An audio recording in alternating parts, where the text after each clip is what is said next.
Кайрымдуу бол коомдук фонду буга чейин кайрымдуу элдин колдоосу менен бекер дүкөн иштетип келген. Бул дүкөндүн негизги багыты болуп муктаж мекендештерибизге кийим-кече берүү болуп саналат. Ал эми бүгүн бул дүкөндөгү кийим-кечелер өз дарегине жетип, бир канча муктаж адамдарга берилди. Ассаламу алейкум, урматтуу мекендештер, урматтуу мусулман биз туугандар. Аллахка чексиз мактоолор болсун жана пайгамбарыбыз Мухаммад саллаллаху алейхи вассаламга салам салаваттар болсун. Бүгүнкү күнү биз мусулман болуп жаралганыбызга чексиз Аллахка шүгүрлөр болсун. Алла таалам кадырле, башка бир капыр кылып жарат койсо да же айбан кылып жарат коюшуга дагы Алла таала кадыр зат эле, бирок ошолордун арасынан бизди адам кылып, адамдардын арасынан мусулман кылып жаратканга чексиз шүгүрлөр болсун. Пайгамбар Расулуллах саллаллаху алейхи вассалам күндөрдүн биринде сахабаларга суроо берип калат. إذا اغتسل أحدكم في كل يوم 5 مرات هل يبقى من درنه شيء. Эгерде силер күнүнө 5 жолу жууна турган болсоңор, силердин денеңерде кир калабы деген суроону койгон экен. Сахабалар ошол кезде жок я Расулуллах, калбайт. 5 маал жууна турган болсок, албетте кир калбайт денебизде. Ошол сыяктуу эле Алла таалам биздин күнөөлөрүбүздү жууш үчүн 5 убакыт намазды буйрган экен. Эгерде биз 5 убакыт намаз окубасак, кир денеге чогулган сыяктуу күнөөлөрүбүз чогула берет экен. Себеп дегенде жуа турган нерсе жок да. Ошон үчүн биздин 5 убакыт намазыбыз эң биринчи буйрук. Бардык нерсе намазга байланыштуу. Эгер бир жакшылык кылсак дагы намаз аркылуу кабыл болот экен тезирээк. Иншалла ар бир кимибизге ушу 5 убакыт намазды насип кылган болсун.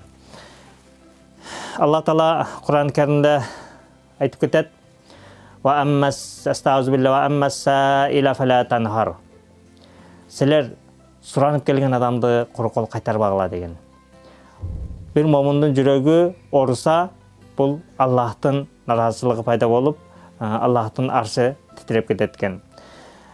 Аллахка амалдардын эң жакшысы кайсыл десе, идхали сурур аля калбил муъмин, бир момун адамдын жүрөгүгө бир кубанычты киргизүү. Дайыма айтып келебиз, момун адамдын жүрөгүнө кубанычты киргизүү.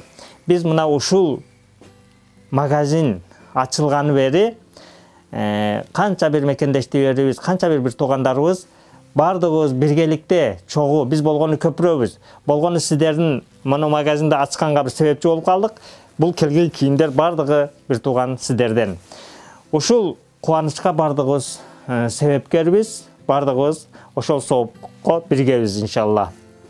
Себеп дегенде мына келип кийимдерди алып кеткенде ушундай кубанып кетишет. Баламда жок эле мына жакшы болбодубу, кызымда жок эле мына жакшы болбодубу, өзүмдө кийимим жок эле мына жакшы болбодубу деп аябай сүйүнүп кетишет да. Ошол пайгамбарыбыз Расулуллах саллаллаху алейхи хадисинде амал кылган болуп эсептелинет. Бул бирөөдү кубантуу, иншалла Аллах кубанат экен да. Биз бүгүнкү күнү канчадан бери чыкпай калдык. Кийимдерибиз бир аз азыраак калганына байланыштуу. Дагы мекендештерибиз сиздерге кайрылат элек. Кимиңиздердин колуңуздардан келишинче кийимдерди алып келип дагы койсок. Көп мекендештерибиз азыр келип өзүнө ылайыктуусун таппай, бир аз көңүлү ооругандай болуп кетип атат. Ошол бир туугандарыбыздын жарымжан майып болгон бир туугандарыбыздын көңүллөрүнө оорутпасак экен. Келип ушул жерден бир сүйүнүч менен алып кетсек экен. Көптөн бери бизге кийимдер келбей калды. Ушул сиздерден дагы бир кайрылуу жасап кетет элек. Кимиңиздердин мүмкүнчүлүгүңүздөр болушунча алып келип ушул магазинге калтырып кетсеңиздер, биздин мекендештерибиз келип кубаныч менен кайра кетсе деген үмүт. Биз ушул убакка чейин мына магазиндебиз толтура турчу эле, келген сайын сүйүнүп кетчү эле, өздөрүнө ылайыктуусун таап. Бүгүнкү күнү таппай кетип атканын карап туруп бизди да мындай капалантып атат да. Бир туугандарыбыздын көңүлү ооруп калса, биз дагы ошол кийим таап бере албагандыктан биздин деле көңүл ооруп калат экен. Ошон үчүн биз аракет кылабыз келген бир туугандарыбызды жумшак мамиле менен. Пайгамбар Расулуллах саллаллаху алейхи вассалам айткан: "Силер өзүңөрдү оттон сактагыла, жарты курма менен болсо дагы" деген. Мында жарты курма эмес, Кудайыма шүгүр, чоң нерселер турат.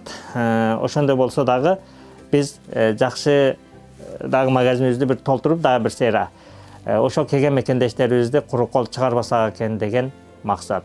Аллах кабыл кылсын. Бардыгыбыздын берген жакшы кылган жакшылыктарыбызды, берген садакаларыбызды, кылып аткан ишибизге Алла таалам береке берсин, жеңилдик берсин. Кимиңиздер сода кылып аткан болсоңуздар, содаңыздарга береке берсин. Эч бир жамандыкты көрбөйлү. Дайыма ушул Аллах разы боло турган иштерди пайгамбарыбыз көрсөткөн жолдо болууну Алла таалам бардыгыбызга насип кылган болсун. Ассаламу алейкум ва рахматуллахи ва баракатух. Саламатсызбы? Кайрымдуу фондунун ыраазычылык билдиремин. Ушу эки баламдын атасы жок, ошо кыйналып кысталып ошол жерге келдик. Бүгүн чоң рахмат ошо кийимгече таркатып бергендерине ыраазычылыктарды билдиремин. Саламатсыңарбы балдар? Бул мен кайрымдуулук фондко биринчи жолу кайрылдым. Эмеден угуп, бирөөлөрдөн угуп кайрылып биринчи жолу келдим. Жардам сурап келгем. Кийим-кече алдым балдарыма, неберелериме, өзүм квартирада турам. 10 жылдан бери жер тилкесин бербейт, сокутта болобуз. Кайрымдуулук фонддун балдарына ыраазычылыгымды билдирем.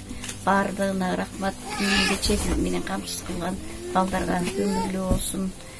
Мындан ары да иштери илгерилей берсин. Баарыңарга рахмат кыздар. Саламатсыңарбы? Мен ушу кайрымдуу фондуна кайрылдым эле.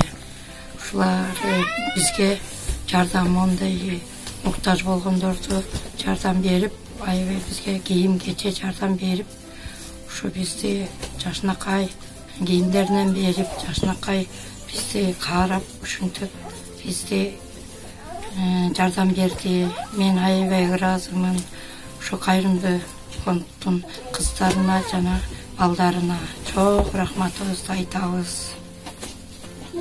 Кайрымдуу элди кайрадан чакыр кылмакчыбыз. Себеби азыркы учурда бул дүкөндө бекер берилип келген кийимдер түгөнүүдө. Кайрымдуу бол коомдук фондунун бекер дүкөнү канча деген мекендештерибизден көз жашын сүртүп кызматын кылды.